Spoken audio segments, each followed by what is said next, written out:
Udah dapat sesuatu? Apa kamu udah disogok? Kok nggak ada lagi suaramu di DPR? Wah, siap tuh kayak gitu. Jadi berarti pemirsa betul sekali dari asumsi saya atau kenangan saya tentang beliau. Sekarang kita sampai pada posisi karena posisi beliau hari Ketua Umum Masyumi. Masyumi pernah punya nama besar. Ya. Kalau saya memposisikan sebentar jadi orang luar, nggak punya kerjaan Pak Ahmad Yani, ngapain mimpin Masyumi? Mending di partai lain bisa jadi ketua fraksi, jadi apa?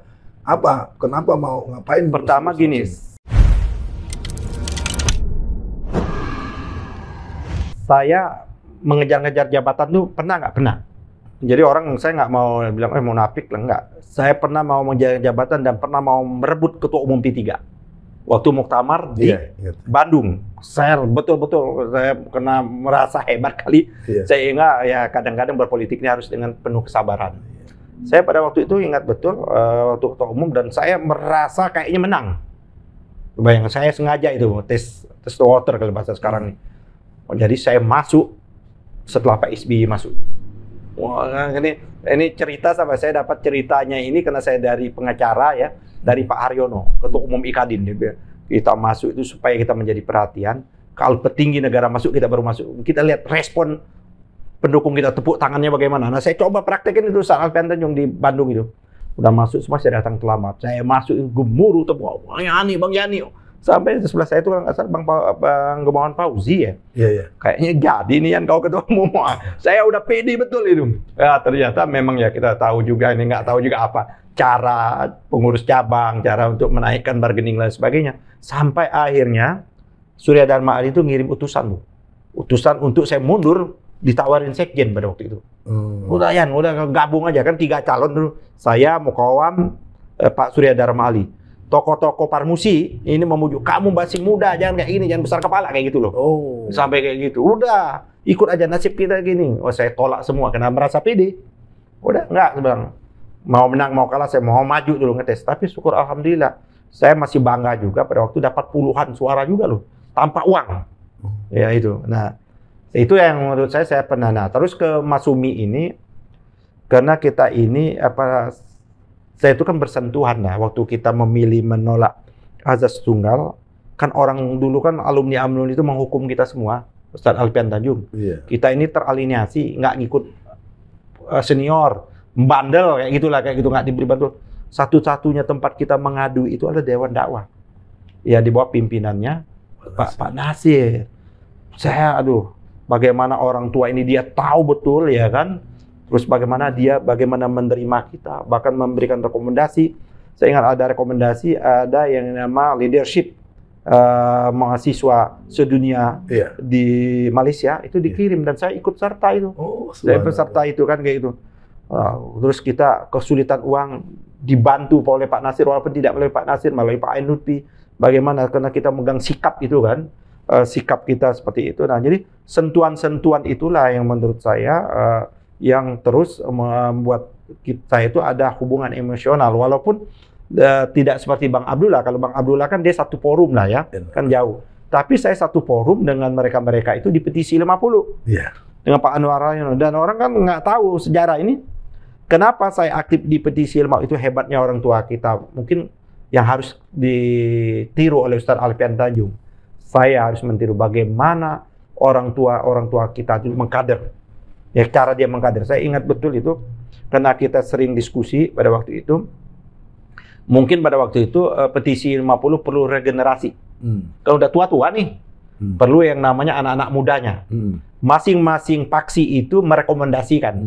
Kan di petisi itu gabungan. Ada orang PNI, ada macam-macam, ada dari faksinya Masyumi, ada dari faksinya Tentara, Nah dari Masyumi ini 3 orang loh yang mendapat rekomendasi itu.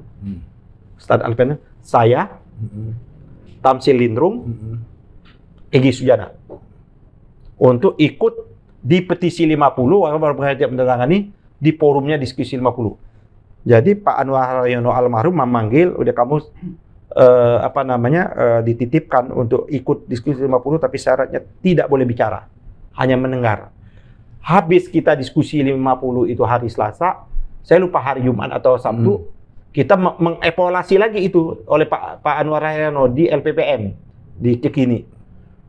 Saya ingat 2 tahun atau 3 tahun persis, dan saya betul-betul mengikuti. Saya nggak bicara, mendengar aja. Bayangkan di petisi 50 nggak boleh bawa catatan karena takut ada operasi intelijen. Jadi yang dapat kita dengar kita serap. Setelah itu kita diskusikan kembali. Dan saya tahan, nggak boleh bicara. Nah, kalau saudara Egy, dia agak bandel. Nggak boleh bicara, tetap aja mau dibicara. Terus dia merasa udah ketua umum BBHMI kan, masa hanya boleh pendengar kan. Kalau saya nggak. Satu ketika memang Pak Anwar Yono manggil, lah, sekarang kamu sudah waktunya boleh menyampaikan pendapat di forum petisi 50. Itu kan. Ya baru saya nggak menyampaikan. Tapi walaupun jangan panjang-panjang. Sampai akhirnya Bang Ali itu sangat, almarhum itu, dia sangat sayang sama saya. Saya ikut mengonsep pernyataan-pernyataan petisi 50 bidang hukum. Sampai itulah sampai. Jadi sampai ini terus komunikasi dengan orang-orang tua terus seperti itu. Ya kan kalau petisi 50 itu representasi Masumi itu ada Pak Anwar Haryono, ya kan sering datang tuh. Terus ada Bang Aim Patwa, ditambah lagi ada Prof. Liar Nur. Nah, ini guru-guru saya lah semua seperti itu. Pemirsa, kita bisa panjang ini, bisa sampai subuh ini ya. Mungkin Pak Ahmad Yani, kita ingin coba mengambil sedikit memori. Dulu seingat saya ketika istri saya meninggal, ya kan, Ahmad Yani sempat ke rumah saya. Oh ya. Ya, di Tangerang. Ustadz Alfian Tanjung baru berapa lama lepas dari pesantren Surabaya toh? Betul. Jangan pesantren, kita mengalus-alusin dari penjara lah, di penjara kalau rejim ini. Ya kan gitu loh. Jadi gini, ada yang menarik karena waktu itu kan juga mulai ada pembicaraan soal pembentukan Masumi. Iya, ya betul.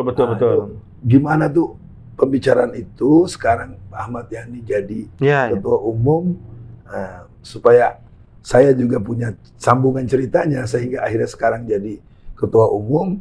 Dan ketika jadi ketua umum tentu kan ya ada yang begini, ada yang begini, ada yang apa. Tadi yang belum saya jawab ya.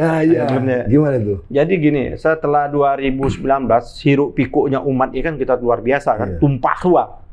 Dan belum ada pemilu seperti 2019 ulama itu bersidang. Walaupun banyak memberikan catatan-catatan ya, termasuk abang kita lah, Bang Yi memberikan catatan itu yang nama Istimewa Ulama itu. Nah hasilnya sangat-sangat tidak mengembirakan kita dari faksi Islam ini, dari anak-anak muda Islam, Ustadz Alfian Tanjung. Kalau kita lihat ya, hasil perolehan itu debatable lah ya, walaupun faktualnya Prabowo kalah. Tapi walaupun ada yang menyatakan menang dan dikalahkan, udah faktanya kalah. Tapi suara Pak Prabowo dengan suara Partai Islam tidak berbanding lurus. Suara Pak Prabowo itu kan mendekati 50%. Nah ini hasilnya KPU. Tapi suara Partai Islam sangat memprihatinkan kita. Tidak mencapai angka 30%. 5 partai ini. Partai Islam itu kan PKS, P3, Bulan Bintang. Ini yang azas Islam. 2 lagi PAN yang berbasiskan Ormas Islam dan PKB. Total 5 partai ini tidak mencapai 30% dibandingkan dengan suara Pak Prabowo. Artinya, menurut saya, ada suara umat Islam yang belum memilih partai Islam. Atau partai yang berbasiskan Islam. Ada lebih kurang suara itu mendekati 20%. Ini angka besar nih.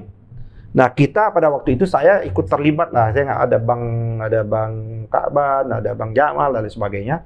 Mendiskusikan ini di mana? Di Sentul apa diskusi dan lain sebagainya. Saya menjadi narasumber saja. Saya ikut diskusi, memberikan argumentasi. Nah, akhirnya Pak Ustadz Tanjung ada tiga alternatif pada waktu itu untuk menang. Satu adalah memperkuat partai-partai Islam yang ada. Gitu. Berbagai macam tidak memungkinkan. Terus yang kedua adalah masuk jadi memperkuat. Terus yang kedua masuk ke satu partai kita lah yang hubungannya dengan emosional betul dengan Mas Umi lah. Ternyata nggak memungkinkan juga kayak gitu kan. Nah terus yang ketiga buat partai baru.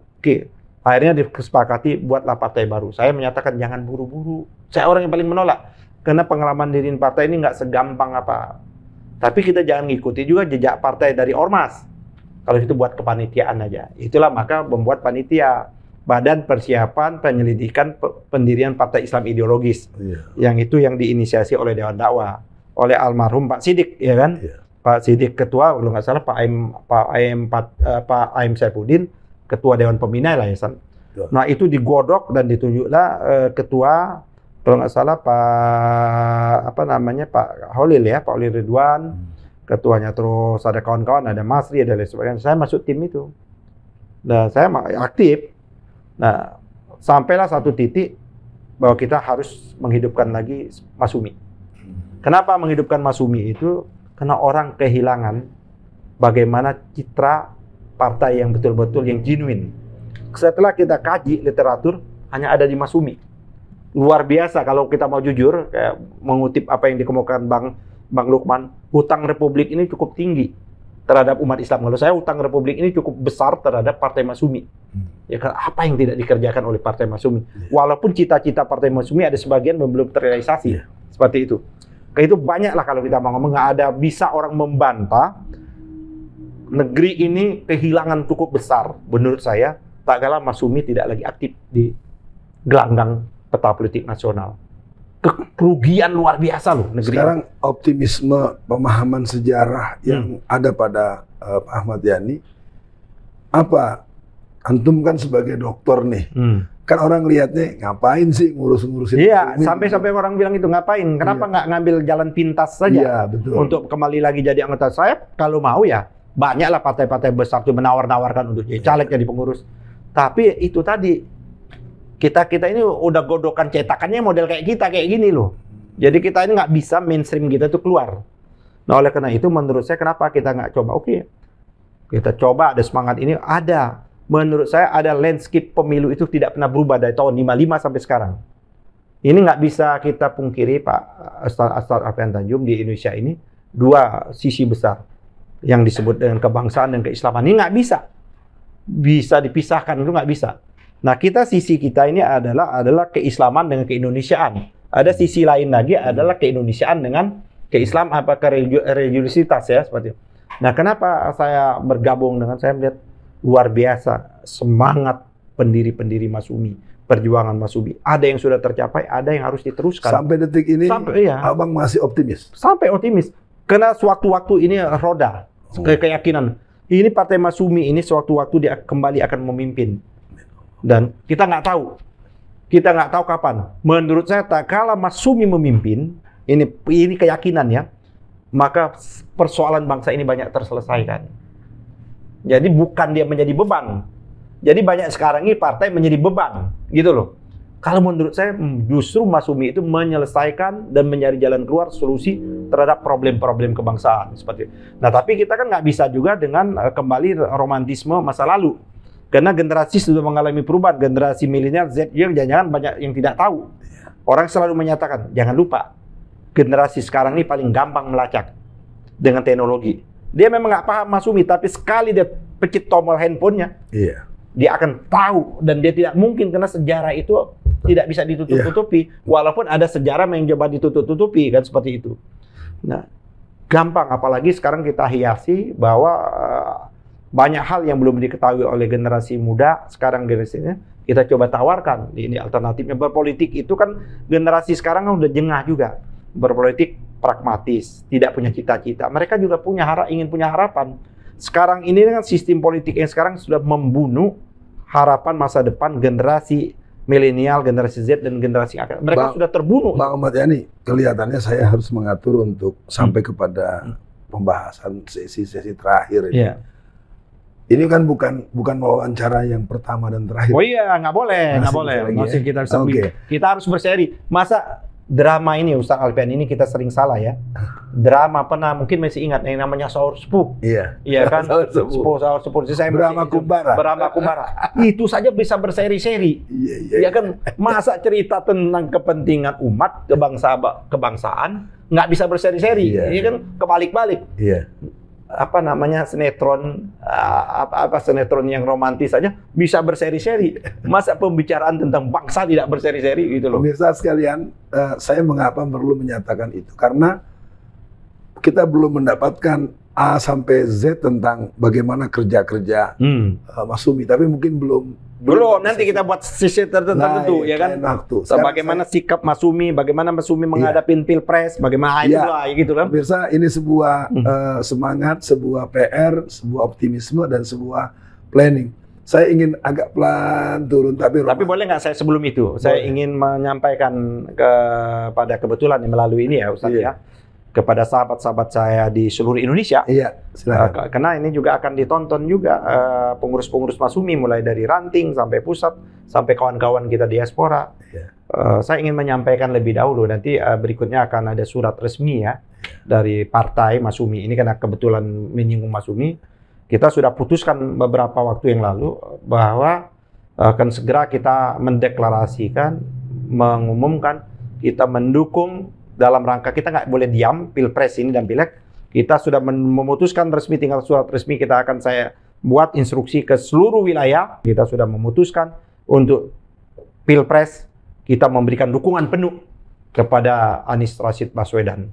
Oke. Itu karena kita banyak hubungan, banyak alasannya kan. Pemirsa, nanti kita akan bahas pada sesi berikut dan mungkin akan lebih berdaging, akan lebih berisi. Saya ingin balik lagi sedikit romantis. Bang Ahmad Yani, kapan sih mulai kenal sama si Alfian ini? Udah lama, Alfian udah lama. Saya ingat betul soal Alfian Tanjung itu, ya kan saya ingat, walaupun kita belum pernah ketemu, ya kan, ya pada waktu di P3 itu ada sosok kok membuat yang namanya Taruna apa? Taruna Muslim. Taruna Muslim, ya kan? Ini kan tidak diakomodir di P3 kan, karena dianggap P3 sudah punya kan. Saya protes. Loh kenapa enggak? Bilang kenapa enggak? Ini kan Taruna Muslim, kenapa enggak kita buat sayap? Sudah ada sayapnya, sudah ada MK, sudah enggak, ini beda lagi. Saya bilang, siapa sih namanya? Alfian Tanjung. Oh, boleh juga bilang kayak gitu kan. Saya suruh tenaga ahli saya kan, Pak, sur cari undang kapan. Nah, jadi sejak itu itu satu. Yang kedua kan Ustadz Alfian Tanjung ini spesialisasi. Ya kan, tidak semua orang loh pada zaman yang sudah orang menganggap bahwa tidak ada masalah, ternyata kan apa yang diingatkan muncul sekarang kan. Tetap mengambil spesialisasi bahaya bangkitnya komunisme gaya baru. Sekarang kan nggak bisa kita pungkiri, impres keluar kan pelan-pelan, kita disibukkan urusan ini sekonyong-konyong keluar Kepres nomor 17. Kepres dulu ya kan. Kepres 17. Kepres dikeluar impres. Iya. Impres nomor 2, Kepres nomor 4. Iya. Ini seolah-olah PKI ini korban loh. Gimana korban kok? Dia berkhianat sama kita, dia menikam dari kita dari belakang, baru mereka tahun 48. Tapi mereka itu yang ya boleh kan saya kagum sama PKI. Iya. Kagumnya itu daya istiqomahnya Ustaz Alfian Tanjung. Mereka tidak pernah di tahap demi berapa puluh tahun Ustaz Alfian Tanjung. 55 tahun lebih. 55 tahun dia bertahan. Kuat loh. Ini kawan-kawan Mas Sumi kita baru menghidupin 2 tahun mau cengeng alah. Nggak masuk lah kalau buat saya kayak itulah. Baru 2 tahun belum apa-apa. Ini mereka 50 tahun lebih dan mereka reborn. Iya. Oleh karena itu sebuah keniscayaan Mas Sumi harus reborn lagi. Baik, gitu. Pemirsa, sampai kepada kalimat kunci, yaitu apa nasihat Bang Ahmad Yani untuk Adinda Alfian. Bagaimanapun saya tetap sangat mencintai, sangat bangga, dan saya salut di masa orang memilih popularitas, memilih elektabilitas, memilih ini, mau gitu loh mimpin partai yang dianggap orang gitu. Kalau bahasanya dicemoohkan. Madesu, masa depan suram. Gelap gitu ya. Atau kalau bahasa anak muda, tahu gelap Apa nih nasihat buat saya? Iya, jadi gini Ustadz Alfian Tanjung saya nggak bisa menasihatin karena beliau ini kan Ustadz, kan kualat kan, tapi paling tidak berbagi informasi, berbagi pengalaman. Nah, menurut saya apa yang telah dilakukan oleh Ustadz Alfian Tanjung, tracknya itu udah betul, ya kan? Jarang orang mengambil spesialisasi ini. Ya, terus yang kedua ya Ustadz Alfian Tanjung kalau dakwah ya kan kadang-kadang kita lupa kalau lagi bersemangat itu Ustadz Alfian Tanjung ya. Apalagi audien kita tuh kadang-kadang memberikan semangat. Kadang-kadang ya lepas kontrol. Nah, itu kan Ustadz Alfian Tanjung kan sudah memahami masalahnya. Kenapa Ustadz Alfian Tanjung? Karena di hukum di kita ini mudah dibelokkan. Iya kan? Jadi semangat, berani, minus delik. Minus. Saya selalu kan mengatakan itu, Ustadz Alfian Tanjung. Hindarkan kita mendekati delik-delik. Ya kan seperti itu. Saya sering mengingatkan, termasuk kawan kita Edi kan, Edi juga kau udah masuk nih, sebelum dia masuk, kau udah masuk nih ramu-ramu rumusan itu, aku bilang cari. Karena saya sendiri pun kan nyaris. Orang bilang hebat betul tuh Ahmad Yani, ya kan? Nyaris ditangkap. Apaan hebat? Kita berdebat dulu kan. Kita harus betul-betul harus mensiasati tatkala hukum bukan ditegakkan untuk menegakkan keadilan, tapi hukum menjadi pilar untuk menghantam lawan. Jadi harus bersiasat kan? Apa bahasanya Pak Nasir lu? Berpirau-pirau kan? Yeah. Pemirsa, kita terpaksa maksa satu lagi untuk Pak Ahmad Yani ini menghadapi masa-masa tahun politik 2024. Apa arahan, apa masukan, apa mungkin nasihat buat seluruh masyarakat Muslim, masyarakat pribumi? Karena kelihatannya partisipasi politik, atensi politik di bawah ini relatif sangat pragmatis, sangat fulusisme, sangat materialistik. Tidak dilihat ada hal yang berbahaya kalau kita tidak ikut berpolitik. Itu gimana, Bang? Jadi saya kira kesadaran politik umat udah luar biasa. Alhamdulillah. Sekarang saya lihat betul kesadaran politik umat itu luar biasa masih dalam spektrum pilpres. Pilpres itu nggak bisa kita lihat ya antusias mereka pada zamannya 2019 tuh. Mereka mau kok berkorban untuk belum pernah ada pemilu kecuali 55. Setelah itu pemilu orang datang bersemangat tanpa dibayar bahkan keluar uang. Belum pernah ada itu. Dari 55 baru muncul 2019 yang lalu seperti itu. Jadi ada kesadaran baru dan ini kesadaran baru ini golongan menengah loh. Karena ada kesadaran, ada pemicunya saya kira Pilkada DKI kan. Iya betul. Pilkada DKI seperti itu. Karena umat Islam tapi belum masuk kesadaran membangun institusi politik. Belum loh. Bangun.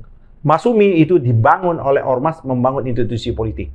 Kita baru membangun orang per orang. Kan namanya pilpres itu kan orang per orang. Nggak apa-apa, lambat-lambat seperti ini. Yang penting kita komunikasi. Jadi menurut saya kesadaran berislam yang begitu tinggi, Ustadz, harus dibarengi dengan kesadaran politik juga yang harus tinggi.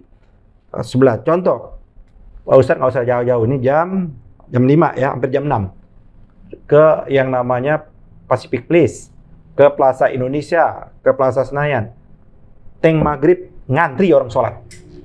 Itu kesadaran beragama kan cukup tinggi. Umroh, kegiatan itu kesadaran beragama kita jauh meningkat ini luar biasa. Dan itu semua bukan instan, bukan akibat yang tidak. Ini proses. Paling tidak kaderisasi yang dilakukan Ustadz Alfian Tanjung. Kita jangan melihat nggak ada hasil. Kaderisasi yang dilakukan kita tahun 80, terus menerusin seperti itu. Nah ini buah yang kita. Walaupun belum sampai ke titik sebagaimana tahun 55. Kesadaran bersama itu. Nah, menurut saya, kalaupun kita belum bisa mampu membuat kesadaran bersama, jangan lupa melakukan komunikasi. Itulah yang kita ingin. Maka Masumi ini kan ingin mendorong betul, membuat aliansi keumatan itu, terutama partai-partai Islam ini jadi sangat penting membangun strategi seperti itu. Bisa-bisa kita berharap ya kalau memang keinginan saya, ya kembali lagi lah kayak Masumi itu. Menjadi satu-satunya garda partai itu ada partai Islam, itu keinginan. Kalaupun tidak bisa, mungkin praksi bersama. Kalaupun belum masih bisa menanggapi isu-isu keumatan secara bersama-sama. Baik pemirsa sekalian, sampai kita di penghujung akhir, saya mau menemani beliau. Rasanya jadi gatal juga lidah saya. Saya wakil ketua umum bidang penguatan ideologi. Semua ideologi Masumi luntur atau tidak luntur, nanti apa? Tergantungnya Ustadz Alfian Tanjung. Nggak, paling tidak Masumi adalah satu kelembagaan yang terus diasuh, terus dibasuh, terus diberikan pupuk dan segala macam, dan spesialis buat Abang Ahmad Yani yang saya cintai. Semoga istiqomah, sabar, dan pastikan bahwa bersama Allah Masumi akan kembali menjadi Majelis Syura Muslimin Indonesia. Pada Pak Ahmad Yani, terima kasih. Nah, sebelum ditutup nih sedikit aja nih, biasa nih. Saya sering nyuri. Kita lagi mau mengumpulkan Ustadz Alfian Tanjung, saya lagi mengumpulkan betul. Orang itu kan kalau dia bicara anak biologis, anak ideologi Masumi, apa sih referensinya? Bacaannya kan? Orang kan senang, dia Bung Karno, apa bacaannya? Adalah di bawah bendera revolusi. Terus apa orang kiri-kiri, Madilog, ya gitu. Kita apa? Nah itu saya lagi mengumpulkan, baik Kapital Selekta, ternyata luar biasa. Gagasan-gagasan Masumi itu saya lagi kumpulkan. Bagaimana perdebatan Masumi tahun 55, bagaimana sikap-sikap itu harus kita kumpul, literasi itu menjadi penting. Dan kita sampaikan kepada generasi sekarang, loh ini loh. itulah yang menurut saya akhirnya kalau kita sudah paparkan itu, maka rugi kalau Masyumi ini tidak ada Republik. Yes. Di edisi berikut kita akan bicarakan prospek Masyumi, peran Masyumi, dan apa alasan banyak orang yang tetap seperti Alfian Tanjung, Bang Ahmad Yani, dan sederet nama tokoh-tokoh di hadapan pentas nasional bertahan di Masyumi dan mengajak bahwa kita umat Islam mesti punya pilihan politik, partisipasi politik. Pemirsa yang berbahagia dan terima kasih buat Bang Ahmad Yani yang saya hormati. Assalamualaikum warahmatullahi wabarakatuh. Waalaikumsalam warahmatullahi wabarakatuh.